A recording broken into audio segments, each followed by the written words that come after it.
name's Forrest Gump. People call me Forrest Gump. This weekend, Forrest Gump was re-released in IMAX for its 20th anniversary. 20th anniversary? What is happening? I watched this when I was a kid. And I thought rather than seeing the one film that opens a new wide release this weekend, The Identical, starring some kind of Elvis Presley guy, I'd see another film that stars someone playing Elvis Presley. Forrest Gump is an incredible movie, directed by Robert Zemeckis, starring Tom Hanks. It won him an Academy Award for Best Actor for the second year in a row after Philadelphia. It also won Best Picture. Forrest Gump is a movie that came out in 1994, and it was also competing with movies like Pulp Fiction and Shawshank Redemption. Should it have won over those movies? I don't know about that. Is it a good movie? Absolutely. Forrest Gump is an incredible movie. It's such a well-written film about a guy who's not exactly the smartest guy in the world. And yet, despite his lower intelligence, he's able to conquer that by accidentally being involved with some of the biggest world events of the 20th century. And he's a damn good ping pong player. Can't take a picture, though. The movie starts out when he's younger, he has his leg braces on, and he's running away from some bullies, and you get that famous scene where his leg braces shatter, and then you get that line,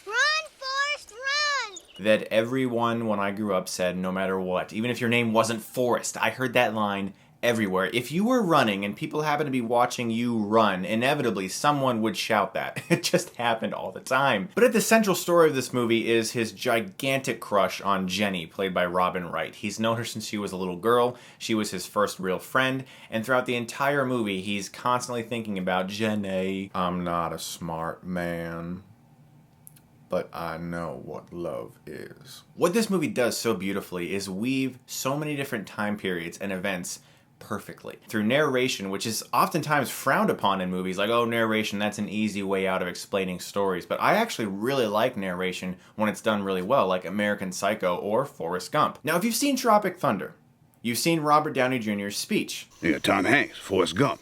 Slow, yes, retarded, maybe, braces on his legs, but he charmed the pants off next to him and he won a ping pong competition. That ain't retarded.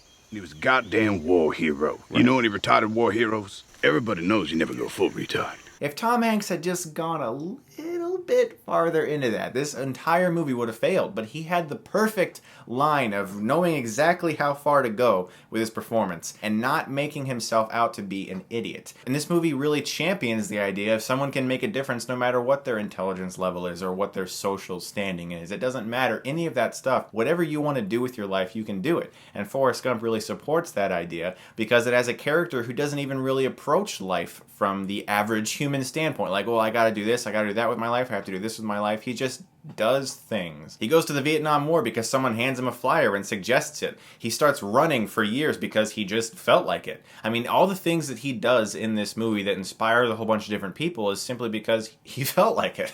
So maybe we should all just do whatever we want. That's probably a bad idea. Don't do that. Robin Wright is also really good in this movie because she could be a character that you grow to hate. The girl who constantly denies Forrest all the time. But you understand her because it's able to portray the time period in which her character is living so well as her difficult childhood. So it's really well written in that regard as well because it has all these characters and it's able to make the perfect balance of how you feel for each one of them and care for each one of them without any of them getting annoying. Especially Forrest Gump. I mean, this character is really a gamble. He could be terrible. But Tom Hanks and the writers and Robert Zemeckis just found the exact right line they needed to be on. Lieutenant Dan!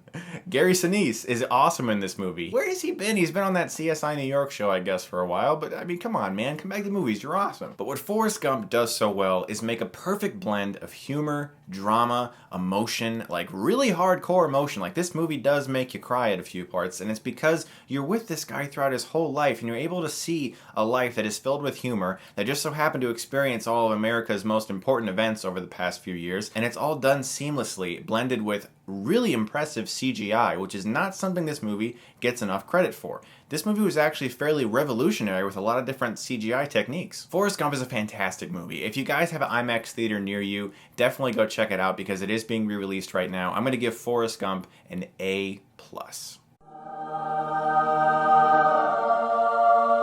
I really hope this year has a new release that I can give an A+ to, because I haven't given an A+ to a new release of 2014 yet. I'm still waiting for that perfect movie. I'm still waiting. Also, I want to let you guys know that Audible.com is continuing to sponsor my videos. Thanks to you guys for checking out their downloads, and thanks to them for doing that for me. If you go to audible.com/Chris, you can get a free audiobook of your choice. I've downloaded Stephen King's Carrie. A lot of his books are on there because he is my favorite author. If you go to audible.com/Chris, you can get a free audiobook download of your choice because they are kind enough to sponsor my videos, and I thank them so very much for doing that. And I thank you guys also for visiting that link and checking them out. I had somebody email me and thank me because they needed an audiobook for their school course, they couldn't afford it, and because of me they got it for free. So thanks to Audible for allowing that to happen, and I hope you guys do check out audible.com/Chris and get a free download of an audiobook of your choice. Guys, thank you so much as always for watching, and if you like this, you can click right here and get Stuckmanized.